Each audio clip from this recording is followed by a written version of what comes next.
Hello, and welcome to the Modern Romantic Podcast, where we inspire romanticism through passion to people who do incredible things. Hi, I am extremely hungry from looking at the pictures of our guest today. Hi, I'm Trey, and somebody who lives with a live-in chef, Emily. Hi, Emily. Hello. How are Hi. you? Incredibly jealous that you have a person with such culinary skills. Uh, I'm doing all right, though. Ask me who does most of the cooking now. Who does most of the cooking now? Do you really? Yeah. I think it's a time thing and maybe I don't know. He's very like Josh, by the way, for anybody who's new here or doesn't know, Josh is our moderator and he is also the chef. And he likes to cook certain things and he does certain things very well. Like I don't even need to worry about grilling. I used to grill all the time. I don't even touch it anymore. It's wonderful. And other things. Not that I can't. It's just he's so good at it. But like he's very, what's the word? He's like inspired by mood, and it's a very driven thing. And so it's not just like I've got to get dinner on the table. That's how it is for me. Like, oh, I'm going to make this because I need to eat, and it's going to taste good. For him, it's like, what do I feel like? And so I maybe have a little more practical approach to it because otherwise it's ramen or And what's frozen wrong with pizza. ramen? What's wrong with ramen and frozen pizza? Nothing. But that's like I don't know. I have this approach where it's like that morning I have to already be thinking about what's for dinner because otherwise I'm gonna pick something I won't have the stuff for it, right? Or I have to have a plan. For him, it's like no, it's 5:30 p.m. Maybe in an hour we'll start thinking about dinner. Oh, no. And maybe we could start cooking then. And not to bash him, it's just two very different approaches. And he'll whip something together, and I'll be like, it's going to take me an hour just to go through everything and like figure out what ingredients we have, and like formulate a plan. And for him, it's like, oh no, I'll just, and he's got dinner. So just a very different approach. I'm not bashing him. It's just, you know, if it's like last minute, he's the one to take over. And yes, it's nice to have that around. I feel like I'm the mix of you two because I'm a single person living alone in my house, so I have to plan for like 5 days, and I'm very much on a budget. So for those listening, yes, I will eat the same meal 5 days in a row, but that's also so that I can do like keep myself on a budget. I don't have to worry about cooking like 4 times during the week. It is 2 meals that I make last for 5 days, and it works. I mean, I can't bash that. I mean, we do what we need to do to get through. And so whether you decide to come up with culinary delights or not, you have found a way to feed yourself. And yes. And look, I can follow a recipe like nobody's business, and that's what we love. I used that's to important. It is. But I do have to say that my food unfortunately pales in comparison to the way that it's photographed in our guest shots today. So yeah. I do really want to make sure that we get to our guests. So would you please introduce our fantastic guest today? Yes. So tonight we have Mica McCook. Don't say Mica. It's Mica, but don't say it. It's Mica. And she is an Austin, Texas-based food photographer. She's also the host of the Savory Shot podcast, which you should go give a listen to. And she takes food and she takes a camera and she takes this magic wand and she makes art. And it's phenomenal. And you should go check out her website, which is micamccook.com. But welcome to the show, Mica. Thanks for having me. I was enjoying listening to you and Trey. And Trey, you sound a lot like my husband when he was single. And Emily, your husband sounds a lot like me. Food is a very mood thing. And it actually drives my husband nuts because I will make this beautiful meal plan. And then Thursday rolls around and he's like, where's dinner? Like, what are we doing? And I was like, he'll go to the meal plan. He's like, so tonight we're supposed to have this. And I'll go, oh no, that was Sunday, Mica. This is we're in a different vibe today, so we're not doing that. And he's like, well, what are we doing? I was like, I don't know. I'm waiting until I get hungry enough to like make a desperate decision, but ignore that meal. That's probably going to be Friday or Saturday. We'll see. And so it drives him nuts. But when we first met, it was like salmon 5 days a week, and I couldn't believe it. I was like, so you're having salmon again for lunch? Again, yeah. Like, well, why? And for him, I it's like, can't do it that long. this is food, and I've got things to do. So salmon it is. Why, yes, this is my 6th day having masoor dal. Thank you for asking. Like at some point, it doesn't taste the same anymore either. Like there's some No. foods that are better fresh. Well, for me, food has always been this emotional thing because I grew up with like none of it. And I used to like watch TV shows where they have these big grand meals, and I just thought, wow, like that would be awesome to like have that. And so as I grew older, especially during my college years, I realized, well, I don't need a lot. I don't have a lot of money to go to these fancy restaurants, so I'm going to cook like these fancy restaurants, and I'm going to have that same 5-star meal, except you paid $200 for it and I paid 50. And even that was a lot back then. So I learned and destroyed a lot of steaks in my time, but it's just when you can't afford to dine out, you figure out how to make your dine-in experience wonderful. And I put out the napkins and the plates and the forks, and it's like a whole type of thing, type of meal. It's just a lot of fun. So Yeah. my husband enjoys all of that. He's like, oh, this is exciting. And then I have this saying where I'll say, if it tastes terrible, I have nothing to do with it. I take no credit for it. But if it tastes amazing, I take all the credit. And he's like, okay, works for me. I like that. And I think that impacts the way that I photograph food, just that it's emotional and artistic, and it's easy to snap a photo of a burger and it's just a burger. But for me, I'm always a drama for your mama, and I always have to play things up.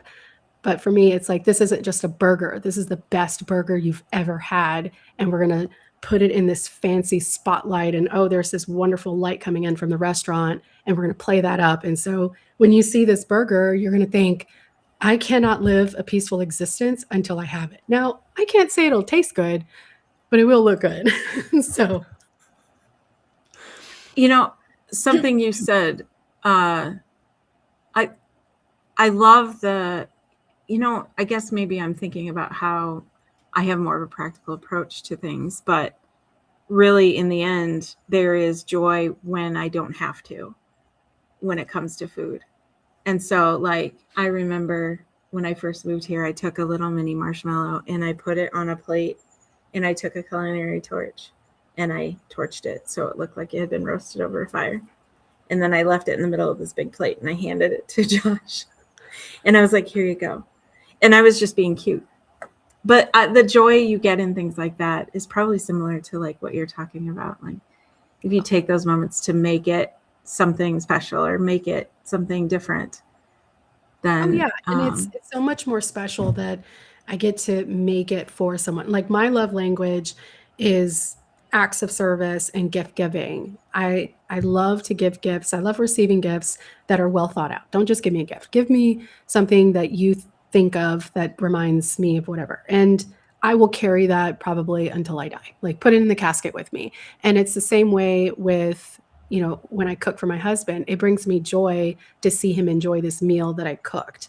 And when I have dinner parties and I invite people over, it always throws their mind off because they're like, what can we bring? And I tell them, bring yourself. And they're like, what? Why? And I said, because I have a vision and I don't want you messing it up with your crappy potluck. Like, just come here, enjoy this food. I know when I cook it, it's going to taste amazing. And even though my mouth will say this is amazing, my face will say otherwise. So let's just like keep everybody happy and just bring yourself, because it brings me joy to cook a meal for you. Again, I grew up in poverty. We didn't have a lot of food. Yeah. And as a neighborhood, we used to have a lot of like neighborhood barbecues. Everyone took care of each other. You need some butter, you go ask your neighbor for some butter or any of those things. And so it just makes me so happy to be able to do that for other people. I'm pretty sure I got that from my mom because she's the same way. She used to make this big old giant pot of caldo soup, and the whole family would come over with their Tupperware and they'd take some home with them. And it was great because I got to see my cousins, got to see my aunts and my uncles, and I got to eat this wonderful soup. But more than anything, I got to watch my mom make it. And Yeah. I didn't know what she was doing half of the time, but it was still just wonderful watching her movements back and forth. And so it surprises me none at all that I became a food photographer just because of how I feel and view food and how it's shared and eaten by so many other people. But my husband has come around before. For him, it was just sustenance, but now he gets it and he enjoys it. So when we go out to a restaurant, I'm nosy. I will question the waitresses, the servers. If I get a chance to talk to the host, anyone who's been here like more than once, I'll ask them, well, what keeps you coming back? Like, what's something that you love about it? And I just try to imagine what it would be like to make this meal in my home and how it makes me feel. And so it's so much fun to be able to do that. And it is stressful to cook for like 10 people, but it feels good to watch them take home the Tupperware, and I Yeah. Tupperware with me, and I will, because y'all ain't gonna leave all this food in my house. Like, Right. there's a lot of us here, so y'all are I taking love something that. with you, and they'll talk about it for the next time. Like, it makes me feel Yeah. good, and I get to share recipes with them. They're like, "Where'd you get this?" Now, I'm not a chef. I follow recipes. If you expect me to improvise in the kitchen, y'all are going to end up with the wildest things. But if there's a recipe, I can follow that. And my friend Charlotte is actually the one who really helped me improve my culinary skills. Before her, I would say that I was a pretty decent cook, but like the elevated fancy stuff, I learned all from her. And the day I realized that I will never be a recipe developer, it was I had a hankering for egg drop soup, and you need ginger spice. We did not have ginger spice. We had apple pie spice. And I figured, well, there's ginger in this apple pie spice. I didn't think about all the Oh other stuff. no. And so I put it in there, and it tasted very weird, very interesting. And I text Charlotte and I was like, so I need you to help me to fix this soup. And I told her what I did. And she calls me on the phone and she's just laughing.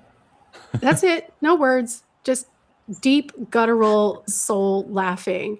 And I was like, you know what, Charlotte, I'm going to hang up. If you're going to do this, I'm going to hang up. And so she's like, I need a minute. I'll hang up. And so she hung up. And then she called me back 15 minutes later, still laughing. And I go, tell me how to fix this. And she goes, I got you, boo. I got you. She's like, okay, so grab the pot, take it over to the sink, and dump it. There's no saving this. Yeah, like this is the end. She was, Burn it to the ground. what were you thinking? I was like, I just wanted ginger. So I don't make That's up so recipes. funny. I just follow them. I will never be a recipe developer. What's your thing like that, Trey? I want to know. What's my thing like? A situation Yeah. where I completely botched a Culinary snafu. Yeah. There have been so many. Before I met my most recent partner, I was not a recipe follower. I cooked from the heart, but I didn't know what I was doing. So I met some friends of mine, invited them over for dinner, and I thought I made a really wonderful teriyaki chicken dinner. Oh. You know how some people love and don't, some people love garlic and they will say, like, this recipe calls for 2 cloves, so I'm going to put in 10 cloves. That's right. You measure that with your heart. You measure that with your heart. You don't do the same with salt and pepper. Oh, no. That salt could have shriveled up a lemon. That salt could have shriveled up the most moist piece of cake that you ever had in your life. That thing could have shriveled anything.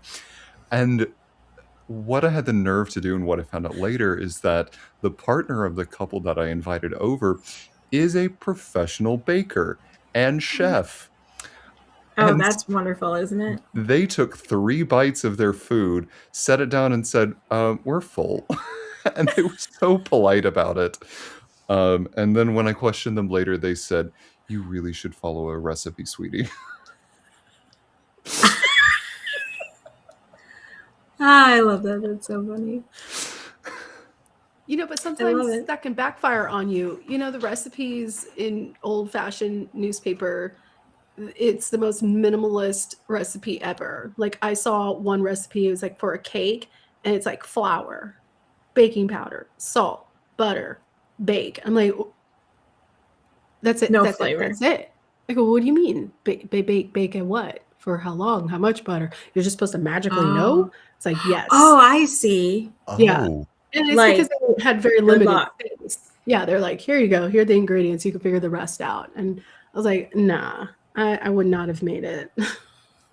No. See, Yeah, what because you could burned end up with like pancakes, which would be amazing. Or Yeah. you could end up with like some horrible, impossible to bite disaster. comes out like a brick of food, like fruit cake, and you're like, "Here, I made you a brick of concrete. Here you go. Bon appetit." I mean, that will here, be I pretty made to photograph because it'll hold up in the heat, under the lights. like, here's my pan of dental problems you're about to eat. Yeah. You're about to have. Yeah, it's like, doesn't it look good? It's delicious, It's I just had the to cut it with perfect a color. chainsaw, but You don't know that. That was in between takes, So, Mika, I love your love of food, but I know that our audience and I want to hear about how did that love of food transition into wanting to take photographs and wanting to make that art that you were talking about earlier? Well, it's interesting how when I got into photography, I really was just curious and I didn't turn down any job. I ended up like at death metal concerts. I found myself in situations that I was like, what am I doing here? And my friend Charlotte, she and I worked together. We used to work together at a physical therapy clinic, and she loves to cook. She's like you, Trey. She doesn't follow the recipes, except they actually come out good most of the time, not with baking. That's not her skill. But she said, hey, you have a nice camera. We should start a blog. And that's how she usually snakes me into things like we should start a blog. And I'm like, okay, well, let's do it. And so we started a blog, and I hold myself to a pretty high standard. So again, drama for your mama. I don't just start a blog.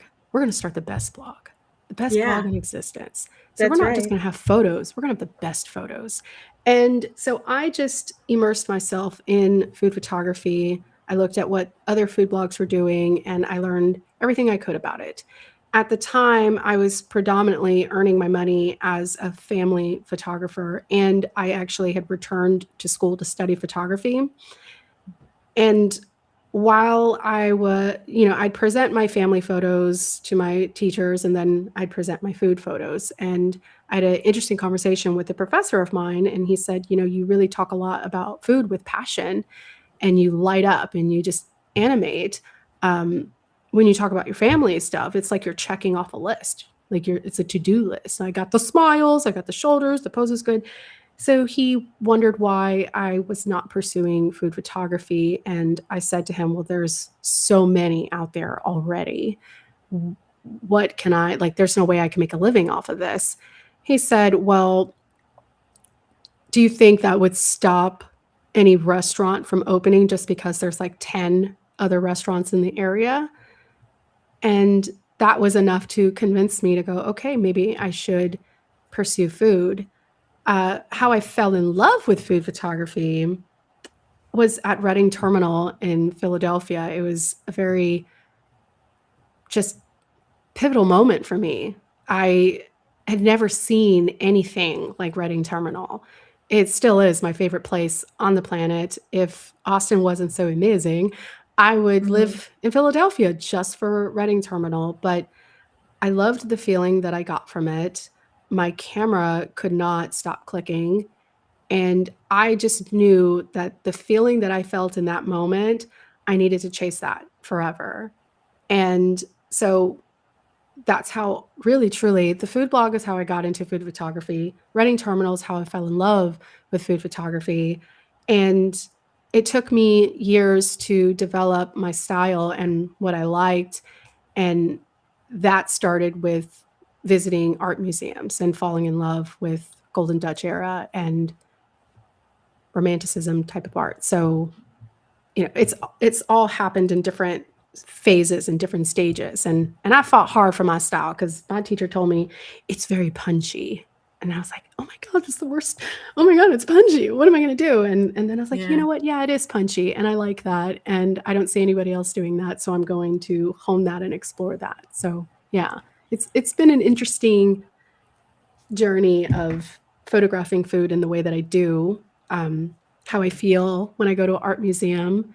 If anyone hasn't been to one, and I'm assuming your listeners have if they listen to this podcast, but there's very few things in this world more beautiful than standing in front of a piece of artwork that has survived so many generations and years and still feel something. And that's the kind of photography that I want to create. When I'm long gone, 500 years from now, I would like for someone to look at my photos and feel something, whatever they feel. Maybe they don't like burgers. Maybe they don't like fish. If they don't like that, then they'll feel like, ugh. I want them to feel that and explore that. What a phenomenal sentiment. Like, you want them to feel something. The the thing that I was struck by, and Emily and I were talking about this earlier, um, Mhm. a lot of your photography, I noticed that you play a lot with light and a lot with like contrast. And it Mm. really reminds me a lot of Rembrandt and Caravaggio and a lot of those nods. Is that intentional? Yes, it's Yes. very intentional. I am obsessed with Rembrandt lighting, and it also reminds me so much of theater. My work is dramatic. That's my background. That's where I come from. It just, to me, food just isn't food. I want to make the simplest, tiniest of things feel like it's this grand event that you're witnessing because it is. It really is. And, you know, I'd like to also point out that my photography is the result of teamwork. I'd love to give shout outs to food stylists that I work with because I have a vision in my mind of what I see, and they take that idea and they just elevate it. And yes, the lighting helps. It definitely helps, but the styling really, really helps put that together. They just know how to make it look beautiful and elegant, and that with the props and with the lighting, it just comes together. And so my idea is this grand enough to be on a billboard? Is this beautiful enough to be in a fine art museum? It's a very fine line to like balance the two, and it does limit the types of brands that I work with, but that's okay because the brands that come to me, they they view their product the same way that I view food. They're not just an olive oil. They're they are the best olive oil company on the planet type of thing. And that's just one instance. But yes, the lighting is very intentional. I love shadows. And again, this comes from my background in theater and my love of horror movies. I don't look at what's the light is showing me. I'm curious about what I can't see. And when I use shadows, it's very much a framing of like where I want the viewer's eye to start and where I want it to end up. And that comes from James Wan. I love Insidious. I love um, what are the other movies that he's done? Besides Insidious, Annabelle, those type of things. Like I always Mm. look at the off frame. What are they doing off frame, and what's going to happen? That type of thing. And with theater, it's very much the same way. You have these lights, and they all come together, and it's a very dramatic experience when you go see a play. you sit in the audience, the lights go down, and like there's one play, I think, what is it? Actor's Worst Nightmare. I don't know if you're familiar with it, but it's a one-man show, and there's this monologue that he's like yelling at the spotlight, and he's shouting, "Out, damn spot, out," and he's chasing the spotlight. That is how I view when I'm shooting. I don't like a lot of lights. I like to keep it one or two. The rest I work with black cards, with white cards. I reflect. It's very teeny tiny. I work in bits and pieces. I start off with the grand, here's the idea, and then I'll see like, oh, that spoon needs a little bit of lighting. Let's light that. Let's let's add more texture to the napkin and bring out more shadows there. So I'm more of a fan of shadows than I am of light, which is the opposite of what you're supposed to be. When it's photography, it's photon, the study of light. But I'm more fascinated with shadows and how can I play with these shadows and have fun with them. But I think that's what makes you different. And I think that's something that, like, I see on your website, there's a picture of honey, and it's not just honey. It tells a bigger story than that. It's a crosscut of the actual comb, and it has all these drips, just as if you pulled it right out of the hive. And that, when you can smell and taste it, because you can see a photograph in your eye, like all you're using is your eyes, but you can smell and taste it, is something you're clearly doing very well in your storytelling, because I can smell that picture and I can taste that picture. And the other one I noticed was, I can't tell I don't know if it's an oyster or a mussel, with like a lemon slice, where the lemon looks like it's been squeezed a little already. And I thought, gosh, that looks like a painting. It could be a painting. Yes. And that's something I like to play around with. I like for my viewer to look at images and go, is this on a canvas or is this an actual photo? Was this painted or was this photographed? And I like to blend the two. There are some paintings in museums that are from like the 1500s, and they're so detailed, they really could be a photo. And I will get so close and look, and I'm like, is that real? And you could see the texture, and I'm like, wow. And so that's what I like to play around with. But that photo in particular, that was probably one of the most frustrating photo shoots I've ever done. Because my lighting just was not working with me. I couldn't figure out what I was like. I knew I didn't like what I was photographing. I just couldn't figure out what I didn't like.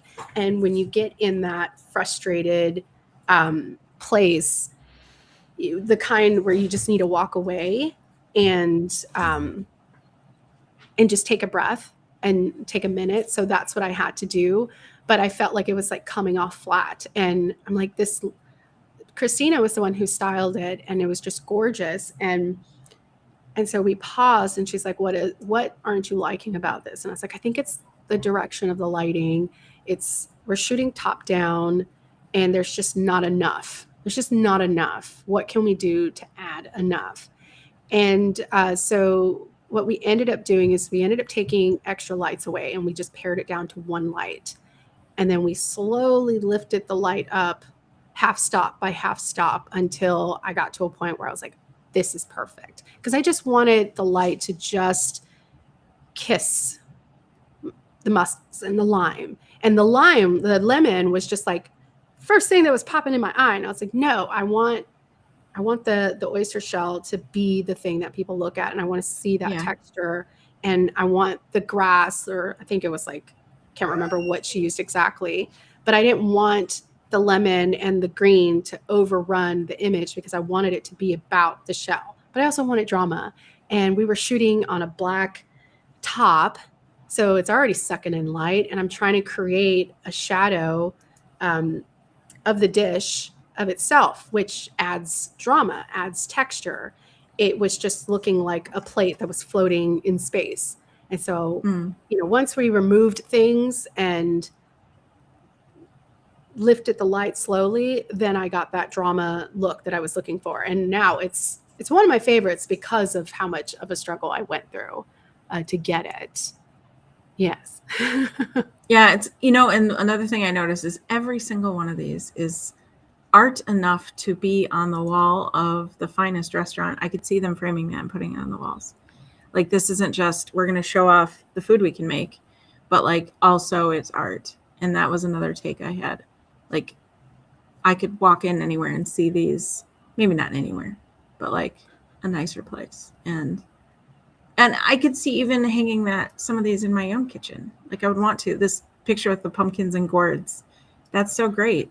That was like fun. That could be anywhere. Yeah. And That the was pears, fun. I love that pear Oh. shot with the stripes of like the blinds.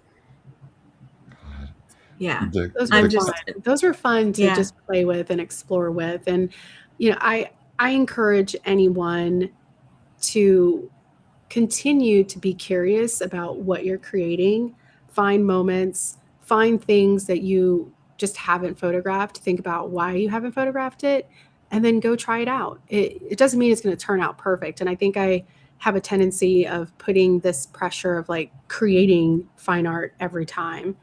And now that's kind of forced me to simplify what I photograph and how can I make just this batch of grapes look beautiful. That's probably a bad example because grapes are naturally beautiful. Let's go with chili. How can you make chili look artistic? I don't think that's a good one. I've talked before about how much I hate photographing chili, and surprisingly, I don't think I've ever gotten a lead on a chili company. They're like, "We know you don't like chili, so we can tell. We don't think you're gonna like us." So, but that's a challenge I've set for myself. It's like, how can I make chili look fine art? And I think I can do it. Another thing that I think helps with creating these moments, because that's been feedback that I've gotten from my professors. They're like, it looks like we're just looking in on a moment. And I go, well, I think about the story. Who is this? What's happening at this moment? That comes from my playwriting background. Everything is a moment. This isn't just a plate of food, or this isn't a bowl of soup. This is Susan's soup. And Susan had a really tough day. And now she's home from work and, her kids are outside playing. There's beautiful golden light coming in to her kitchen window. And this is that moment where she's very proud of this soup that she's made for her kids. And she's going to photograph it and snap it. And you get to play with that beautiful golden light. And that's a moment. And it's not perfect. I don't like perfectly this, which is funny that my photos are so stylized, but I don't like things that are perfectly styled. I like crumbs, much to my former professor, Frank Curry's dislike. In school, we had a battle over cookie crumbles, and he was like, "This isn't commercial." And I was like, "I don't care. Put the crumbs on the bowl, Right. It makes it real. It makes it relatable. Who can eat a cookie without any crumbs? That's what I said. It was a shot of cookies and a glass of milk, and I, sprinkled crumbs around, and he wanted to sweep away the crumbs, and I was like, "No, put those crumbs back." And he said, "It's a commercial though. In commercial, everything is clean." And I was like, "Frank, if you move another crumb, we're going to have problems." And he's like, okay, I'll walk away. And so I like things that are half broken, ripped apart. I don't want like a chunk of bread sliced. I want it ripped apart. Like, how do people actually eat food? Let's photograph it in that way. Right. That bowl of soup is not going to have that fancy whatever stuff on there. I'm okay with a little bit of it, but don't go crazy with it. Actual things that people eat. That's how I like to style and put things together. So it's, yeah, I can go on all day about what moves me to, and I practice when I'm actually making dinner for myself. how would I style this? How can I make this look good? Is Mhm. this photo worthy? And then I'll snap a photo. But surprisingly, I used to take my camera everywhere I went because it was like every opportunity is an opportunity. And I realized that as soon as I bring my camera with me, it becomes more about taking the photo and not really living. And the only way that you can actually style a photo, photograph a moment, is if you live more in the moment. And when my camera's out, I can't do that. So I've actually keep my work cameras at home. I bought a tiny little Sony camera and I have a little flash that goes with it. I have one lens, that's my rule, and that's what I take with me when I travel, and that's where I practice. And then I have a rule because you have to have rules. Um, I'll give myself like 15 minutes to photograph whatever I'm at. Like if I'm traveling, I have 15 minutes and then I put my camera away and then I just be and I just enjoy. And then some places, like the museum, I don't take my phone out. I keep it in my pocket and I just immerse myself in the art. And my husband and I, we can spend an entire day in an art museum, except for I might lose a couple of people here, but except for modern art, I can't do it. I can't do it. And he loves modern art, so we'll do it for him. But I'm like, we got 20 minutes before I start complaining and upsetting people around us. So wrap it There up and let's go.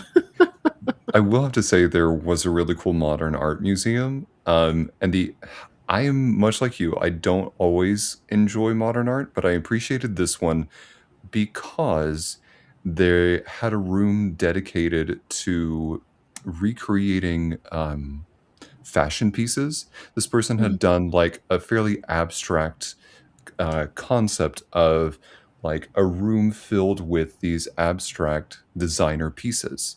But he was not like a fashion designer. So he made the Mm. sketch. They had these little pieces all around the room, and then they had physically recreated them in person. And Oh, so they're cool. like these asymmetrical shapes and like nods to these different cultures throughout the whole thing. That was really cool. Everything else where you have like Picasso level cubism where an eye is in 3 different places, no thank you. That can stay over here. But I will happily take this. That That's sounds funny. really cool. I could get down with that. And I've gotten into so many battles about modern art, especially with Aaron, and I'm trying. It ain't gonna happen, but I'm trying. Um, there's there's one piece of art where I probably shouldn't tell this because I'll upset my mother-in-law, but my husband used to have this painting in where my office is now, like where my side of the office is. It was this giant blue painting, and it really truly just looked like someone threw paint on it. And I did not want that behind me when I do Zoom calls and things. And so I told Yeah. Aaron I would like to get rid of that painting and I like to put more food photos up. And he's like, but my mom gave it to me. And I was like, I don't care. Get rid of it. And his mom, gave me, my mother-in-law gave me like the whole history of it. And I was thinking to myself, well, you can have it if you want it. Like you're obviously attached to it. Explaining the history to me, like I appreciate that. Good for the artist. But I think that this painting should go somewhere where it will be appreciated and will be loved because it's not going to be here. And I may not like modern art, but you know, I'm not going to bash people's preferences. Um, it's your thing. I don't get Yeah. it. So you should have it. So you can love it and appreciate it. It will be neglected and the energy will be terrible because I will be looking at it and going, ugh, and it won't get the love that it deserves. All art deserves love. It just won't get it from me. I Sure. won't give love to all art. And so I told my husband, I was like, it sounds like your mom is like emotionally attached to this painting. So please give it to her today so that I can make this space my own. And he's like, duly noted. He goes, you really don't like modern art, do you? And I said, no, I don't. I was like, I'm trying though. Gosh, I'm trying. Please, please show me the way. I'm always looking for someone to show me the way. Like, show me. this is off topic and me ranting at this point, but a friend of mine she's a friend now, but we just met. We both love Harry Potter, as you can see in my background. We're obsessed. But she is a huge fan of Slytherin. And I was like, Slytherin. And then at the time we were both getting into ChatGPT, and I said, hey, ChatGPT, I really don't like Slytherin, but I need you to convince me why Slytherin is such a great house. And it did. And it That's brought up really some great amazing. points. I didn't even think about it. It talked about loyalty, about how they, protect their own, about how they're ambitious. And I was like, I always thought Voldemort, but like, yeah, they are ambitious. They are loyal. They do care about their own and they like are a family. That's wonderful. So now I have a deeper appreciation for Slytherin. They're not welcome in my house, but it's a deeper appreciation for Slytherin. And I feel like maybe I will come to that conclusion with modern art. They're not welcome in my house. That's so funny. I always said you could tell a lot about. You got 10 minutes. Eat your food, get out. Like, Take your Tupperware and go. Yeah, take your Tupperware. No, don't take the Tupperware. You don't get Tupperware. So no, you don't even get the leftovers. You'll get the small end of the Tupperware, the last spoonful so of funny. Tupperware. So you get the junk on the bottom. Yeah. Oh my gosh. All the good chunks are gone. So I think one day I will be convinced, and maybe not all genres of modern art. I'll find something and maybe it'll inspire me food photography wise. And if that happens, that might be an existential crisis for me, because Rembrandt and Caravaggio, like that is my bread and butter. Like I would be like Arnold Schwarzenegger. I'd like freeze. It's like can't compute, and then I'd freeze and oh God, I can't. What am I gonna do? You also bring a lot of cultural storytelling to your photography. Can you talk about how that plays out practically, or how you find ways to introduce that? Well, first, I do so much research, and I reach out to people who know the culture that I'm covering. Mm-hmm. I don't ever want to disrespect or do something that I don't know. And I think the best artists all admit that they don't know everything, and they're a forever student. So I focus on that first and foremost. I think about what is it that I do know, and then I go, okay, so that's not enough. Go learn more. One project that really tapped into culture was something very personal to me. I was a part of a mentorship through Apostrophe Reps, if people don't know about it, but Apostrophe Reps, they have a mentorship that they offer to BIPOC photographers, and it's a 6-month long mentorship, and they just teach you the ins and outs of what happens in the commercial photography industry. And it's a great, wonderful program, and I'm very happy and honored that they picked me to be a part of it. Our group specifically, we were given a prompt, belonging, like what does it mean to belong? Mm-hmm. And so I chose to focus on my ancestry. I'm a hobbyist in genealogy. In 2020, I started studying genealogy, my genealogy specifically. And cool. I'm going to sound like Lizzo when I say this, but I took a DNA test, and it showed all of these different countries of like where my genetics popped up. And so I thought it would be wonderful to create a large meal of featuring dishes from the 3 countries that my DNA showed up in prominently. And that was Mexico, that was Spain, and that was Nigeria. And then actually I tried to throw in a little bit of Carolinas because I traced my roots to Carolinas, but we mainly focused on Nigeria, Spain, and Mexico. And so I had this unique challenge of bringing these 3 different cultures together. And I know somebody might be like, Spain and Mexico aren't that different. They are. They Oh really yeah, are. don't And you? people, No one like, on this they're podcast is different. gonna Yeah. be that way. Good. Y'all are They cool. better not. But have these 3 different cultures coming together, and how do I make this cohesive and not just like this weird patchwork quilt? And I wanted to be respectful. I also learned I didn't know much about Nigeria, and I wanted to be respectful of the dishes we featured from that country. And same thing with Spain and with Mexico. I just wanted to be respectful, and I didn't want it to be campy and typical and, well, let's throw in Morocco. So the people that I chose to be a part of my team, I expressed to them like how important this is to me. This is my history. This is where I come from. And this is an homage to this, to that. And so the folks that I picked, Olivia Caminiti was the food stylist, and Audrey Davis was the prop stylist. And they were just so excited to be a part of this. And it was really fun to like bring all of this together and to learn about it. And even more so, I brought my family in. My older brother Juan was one of my hand models. My mom was a hand model. My Oh, niece and several cool. of her children were, my great nieces and great nephew were hand models.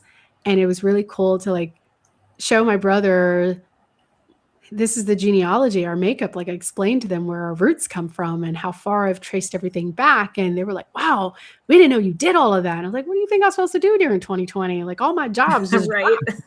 had to do something. And yeah, so and my mom, she got to see what I did. I think she kind of got it, but she didn't really get it. And so she saw the lights and the camera and she was like, oh, so this is like real. And I was like, what did you think this was? I had to give my mom a pep talk and be like, don't be embarrassing me in front of my team. Like, I got to work with these people. So zip. Like, all of you keep your mouth shut. Don't say nothing. Like, I'm a professional. And so I was a little scared to have my mom there because she is like a loose cannon. You never know what's going to come out of her mouth. And it was just wonderful bringing this all together for her. And we were making salsa, and she kind of ribbed me about that because I can't handle spice. I may have been raised by a Mexican mom, but that I did not inherit that genetically from her. And so she was like, don't touch the jalapenos. You're going to hurt your eyes. And I was like, stop it. Leave me alone. It's like, watch the seeds. It's going to blow in your face. I'm like, go away. Stop. So, she's mothering me in front of my crew. And I was just like, I'm 38 and my mom removed the 3 and I'm an 8-year-old again. But that really was one of my funnest, it was such a beautiful day. It was so much fun putting that together. And what was not fun was cleaning up my brother's dirty nails in post. And he was not kidding. He's like, I'm not a hand model. I say, you have nice hands. And then I saw his nails and I was like, oh my God. Oh my God. This is going to take forever. And I was like, Juan, go wash your hands. He goes, what? And I was like, go wash your hands. And he did. And he came back out and I was like, oh God, they're worse. Like, oh God, we'll just show your thumb. We'll just show the thumb. Like we'll keep it to a thumb. I was like, how do you have a dirty finger? But so that part was not fun, but everything else was. And my mom just she made it a fun day. Also exhausting, but fun. And it was really cool at the art show because they did an art show at the end of all of the mentees and showing off. And it was beautiful to see how each of us had a different definition of belonging. And you got to like know, I mean, we already know each other, but it was just such a personal project to each of us. I hope the rest of my mentees are still proud of the work that they did on this. And that is still my favorite, personal, wonderful. And maybe one day it can be expanded even into even more dishes and possibly a cookbook. Like that would be really fun. But again, I'm Oh not the yeah, recipe developer, so that would have to be other chefs helping me out and bringing that together. But yeah, yeah. that would be cool. And it wouldn't just be any cookbook; it would be like the best cookbook. It really Mhm. would be. And that's Yeah, what we would title it. This isn't just a cookbook. This is the best cookbook. And there you I go. love that. Same spirit. I Bringing also the byline is bringing the drama. Bring in the drama. I mean, my mom said it wasn't surprising when I was a kid, my cousins didn't like playing dolls with me because of the way that I played with dolls. Like it was very much like a soap opera. But mom said it was the best show besides Young and the Restless. She's like, "What's going on in Barbie Land?" Like just so much drama. And so again, I take on a project and it's not just a project, it's going to be the best project. So my cousins were like, "We don't like playing with her because all she does is make up all these stories and we just want to go to the store, you know?"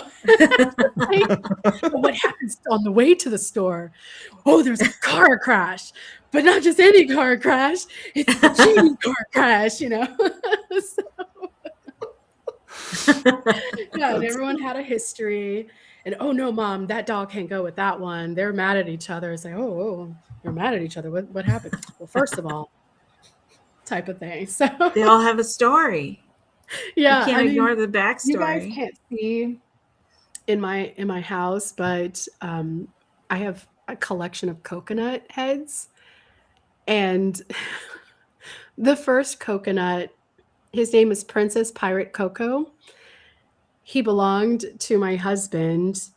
They have this running joke in their family. They do like a white elephant gift exchange.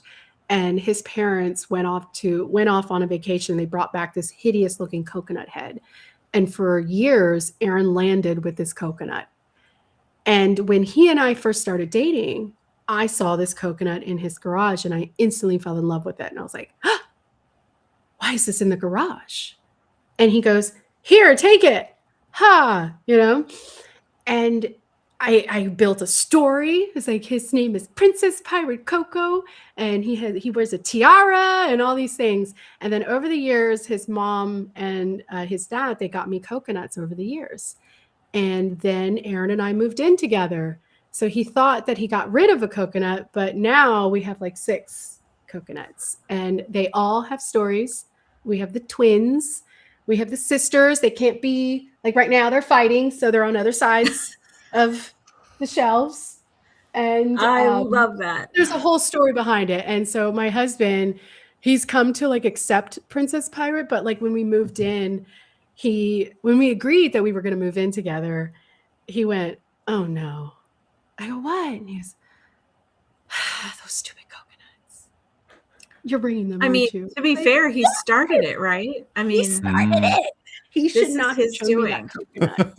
He should not. Like he Then had met you. I was like, "You did this." And then I felt so bad because his mom wanted me to give up Princess Pirate Coco to continue the White Elephant gift exchange, but I already like bonded. I was like, "I'm not giving Princess Yeah. Pirate Coco away." And No. so she bought a smaller version of Princess Pirate Coco to continue it on. And I landed with that tiny coconut. And Did you so that's part of the collection. That's little It Junior. can't be regifted again now, can it?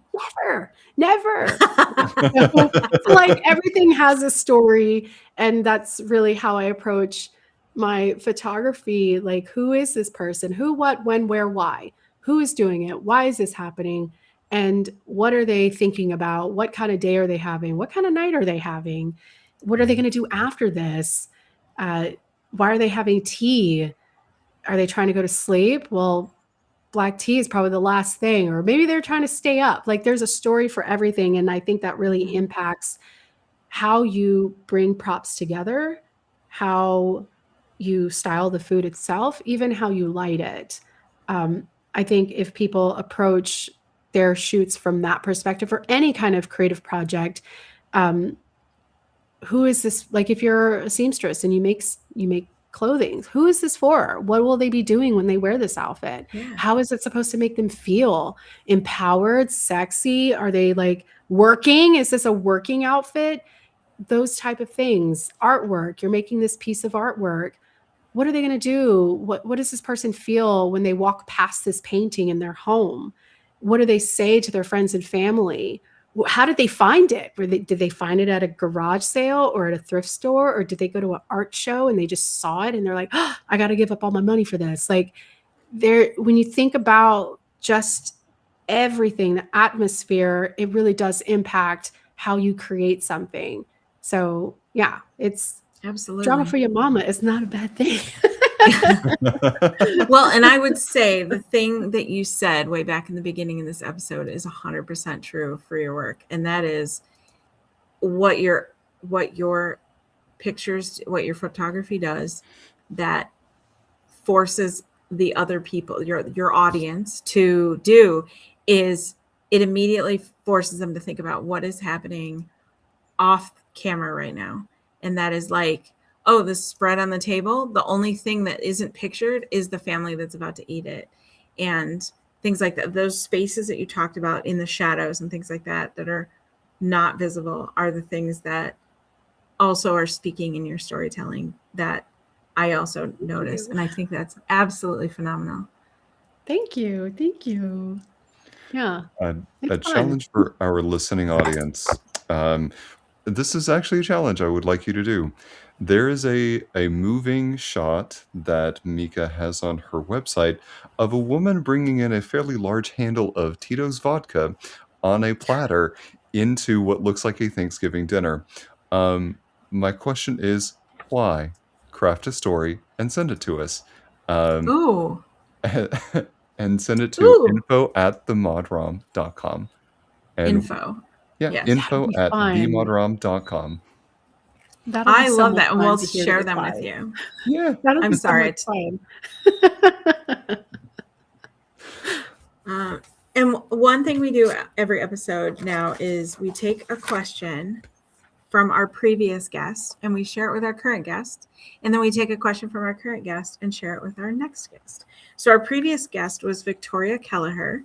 She is an actress and director in Hollywood, and she's been on a billion shows at this point. In fact, we were looking at some of the, oh, now we're one step from this person, and that, oh my gosh, and that was kind of cool. So anyway, Victoria Kelleher asked you, are you ever just done with chicken or any specific food? Are you ever just done? Like, I've seen enough of this. I never want to see another bowl of chili or whatever. That's such a great question. And yes, but not for photography reasons. It's because I've eaten it. Specifically, ramen. There's a place called Ramen Tatsuya, and I kid you not, I went on a binge, and it was like lunch, dinner for like 14 days. And my husband was like, this is getting expensive. Like, you need to not do this anymore. And I was like, this is what I want. It's what I need. And on the 15th day, I remember looking at this bowl and I was like, I can't have any more of this. I was like, I'm going to finish it, but this is going to be the last supper for me. And so I couldn't eat ramen for a couple of months after that. And my friend suggested ramen, I was like, no, we're getting burgers. Like, we're not doing that. Like, what's the opposite of ramen? Is there something that's the opposite? But and another thing, well, this, yes, I will say this is photography related. It was ice cream, and only because it was a nightmare of a shoot. The photos turned out beautiful, but working with ice cream is so fickle. And the client, well, about 30 minutes before the shoot ended, our AC just crapped out because it was in July in Texas. No. It gets so hot in Texas in July. And this was a particularly hot summer.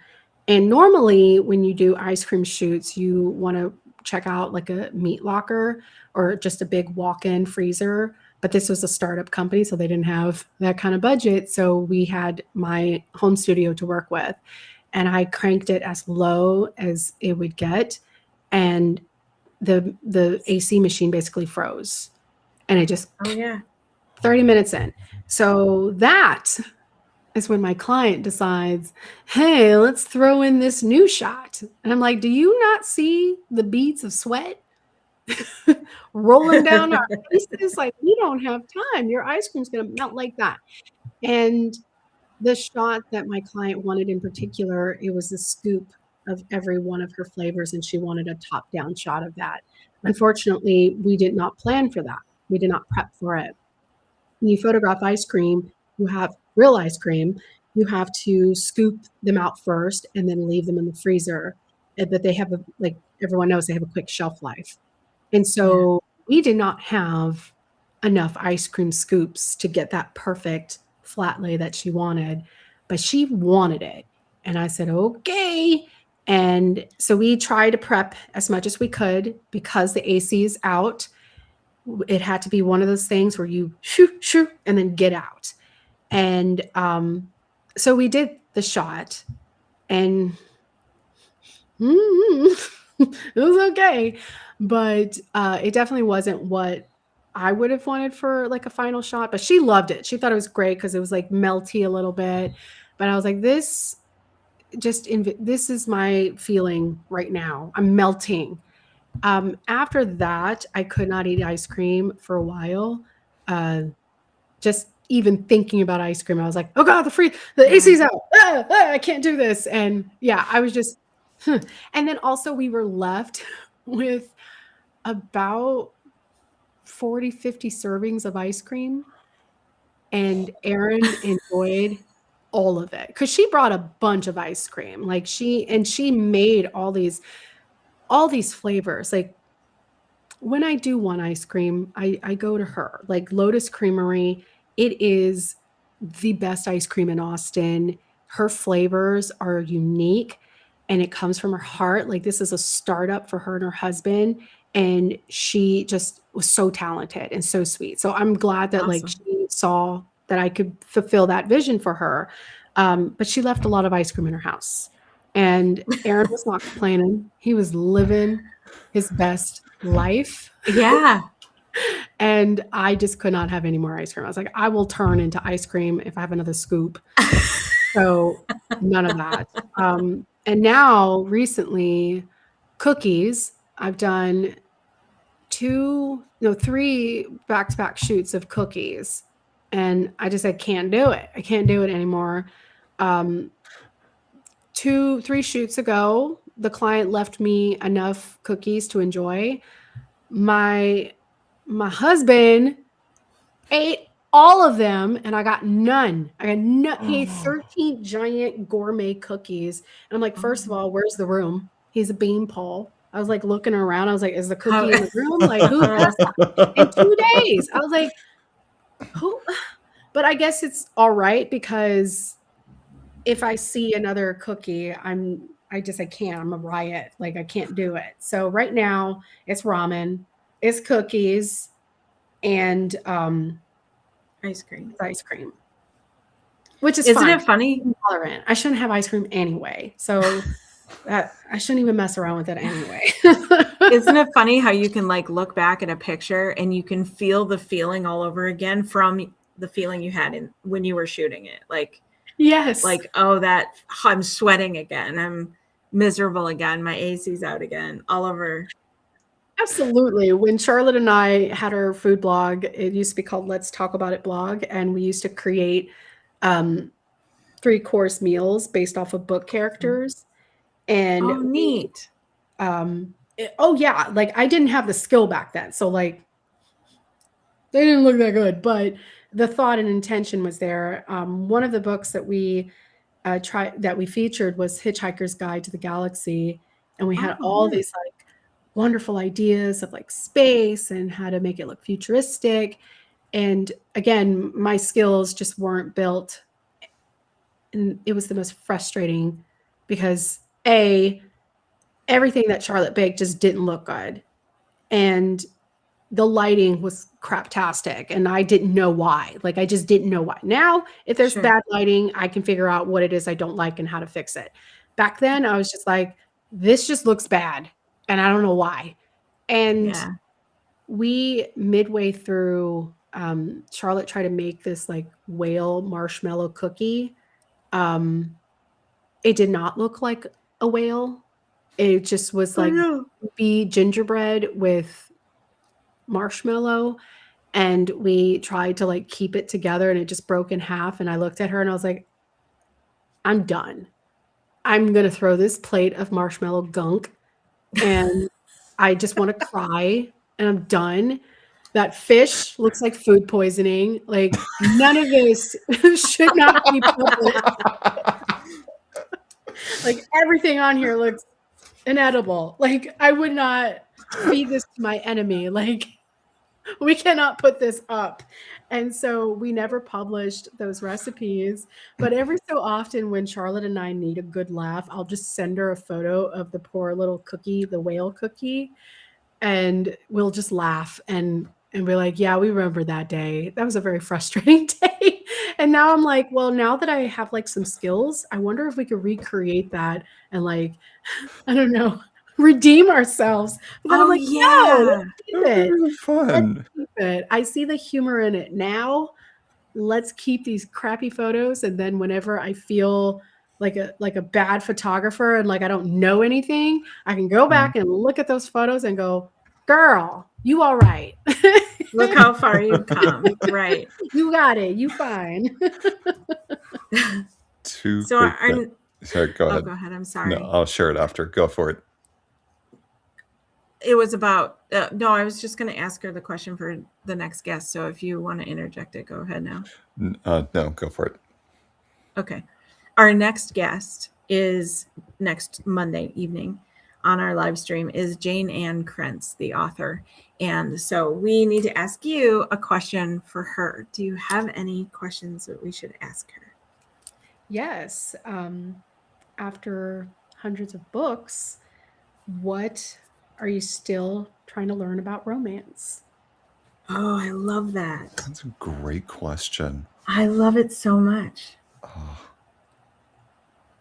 And also, I love putting you on the spot on a live stream that we're not editing.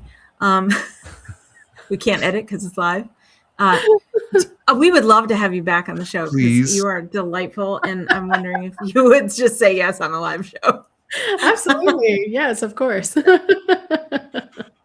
Thank Mica, you. I'm making a check. There we go. Okay. I am so happy you said yes, because you are like, when this whole conversation, I don't know why, but the color yellow when like we're talking to you just comes up because you are like a little ray of sunshine. So we need to have you back. I think so. I feel like this was a very short hour. Yeah, seriously. Yeah, my goodness. Well, I'm Mica, happy to come back. And my dogs have proven that they can behave. So We should have you come back when Josh is here, and then we can talk about. He's half Filipino and half Dutch, and he did a thing for. We used to be a magazine before we were a podcast, and that was another pandemic venture, we'll say. And we did this edition of the magazine where he took a dish from every, kind of like what you did, but it was his siblings and he were adopted. And so he took dishes from every one of their, I guess, from wherever they came from. So it was like Russia and I'm trying to Korea and different places. And then he made all this food. And it's because that's what his mother would do for Christmas. For all of her kids, Christmas meal was a dish from where they were all from, which I thought was so fabulous. So the best part was I got to try them all, but also then because magazine, I got to photograph that. And that was like one of the only, it was like the first food photography shoot I ever did, because that's not my thing typically. And I was like, I can do this. It's the pandemic. I can do anything. I can cut my own hair. I can I can start a magazine. And so that's what I did. And then it's not terrible. Like I look back and go, well, it would, but anyway, but I don't know. I just feel like having him on the show for that would be awesome. That would be so much fun. And don't feel bad about like picking pandemic activities. I thought I could make bread because of those fast-paced videos. Yeah. You know, they're like, Yeah. and I went again, I don't do things small. I bought all the Right. tools, the knives, everything. And then I watched a YouTube video and I was like, that's a lot of work. I don't think I want to do all that. I think I'm just going to buy this bread. So I still have all the bread making stuff. Of A course. friend gave me a sourdough starter. Mhm. No, that's why I don't have plants. They died. Like my sourdough starter died. I was like, I had ambitions for you, but then I saw how stretched out that time lapse was. I was like, this is not 5 minutes. This is 5 hours. No, I it's can't days dedicate that. sometimes. Yeah. Yeah. I was Like you had to So you- start the night before. Right. yeah, I told that to Charlotte. I said, you did not tell me it was this much work. And she goes, I've been waiting for this call because I knew you were going to call me when you asked me about how to make bread. And I was like, Mica, you know what? I'll let her figure it out for herself. Even my husband knew it wasn't going to happen. He's like, Mica, I don't think you should buy it. Okay. Go for it. Yeah, it's I support you. Go big or go home. Yeah, and I just didn't go. I get it. I just didn't go. I just said, I'll go to H-E-B. I'll go to the grocery store and buy someone else's hard work. You know, you learn your limits. Sometimes. Yeah. Well, Mica, my last question before we wrap up here has nothing to Yeah. do with anything we've talked about so far. And that is, if you could sit down and have lunch with anybody in the world, alive or dead, who would be sitting on the opposite side of that table? Oh, wow. You know, it would be my great, great, great grandfather. I think that's enough greats. There's like 3 or 4 greats in there. Thomas McCook. He, on my father's side, was the like enslaved person that we descended from, and Wow. he is the first that I could find on the 1870 census, and I just would love to have a conversation with him about what it was like to go from being enslaved to suddenly finding yourself free, and just seeing like if he's aware of how span and far and wide his name has gone now, starting from Texas. The greatest thing about learning my genealogy on both my mother's side and my father's side is just seeing how far we each, you know, have come on both sides. You know, in my family, I'm the first I'm the second in my entire family to graduate high school, the first to go to college. And out of my siblings, I was the first to graduate and first to go to college. And I'm proud to say that all 7 of my nieces and nephews have graduated and have gone on to college. And it really is, the next generation should be doing better than you.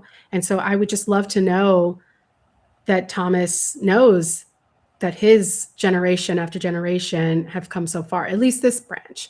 And it's just been such an honor learning about all the McCooks and all the Castros and Carmonas and Limons and Grimes and things like that. So it's just, yeah. So I would love to have lunch with Thomas McCook. Wow. That's I want to have lunch with Thomas McCook I too want to now. have lunch. Yes, unfortunately, his headstone, where he and a few of my earliest great aunts and uncles, where they're buried at, their headstones were bulldozed over and a part of highway was built.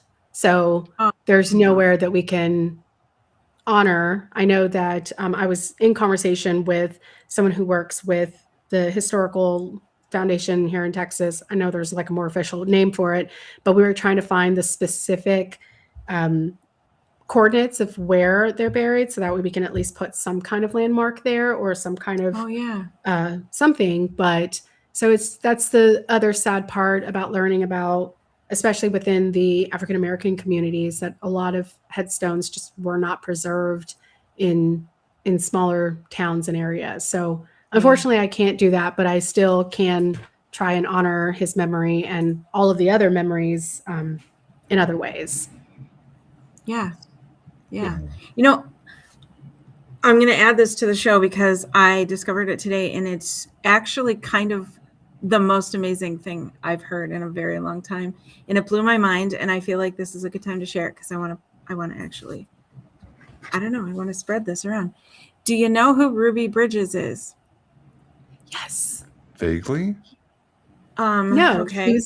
she was the first child to go to a desegregated school. They had to have state troopers escort her to school for almost a year because all the parents pulled their children out of school. So it was just her and her teacher. But there's a pivotal photograph of her, just this tiny little girl in her cute little dress, and she has the little, hair bows, and she's carrying books, and there are state troopers surrounding her on either side of her, escorting her into the school. Yeah, it's like an iconic photograph in history. Absolutely. So Ruby Bridges, I don't know where my mic is on this. Ruby Bridges has a TikTok because she's still here. She's still alive, and she has a TikTok, and you should go follow it. And the TikTok is Ruby Bridges Official, and it's spelled just like how you think. Ruby Bridges Official. Wonderful. It's amazing. I'm following. I found that today, and I was like, how is this possible? I didn't know this. I'm on it. So very cool. And she's still an activist and also an author. So she's got books out there too.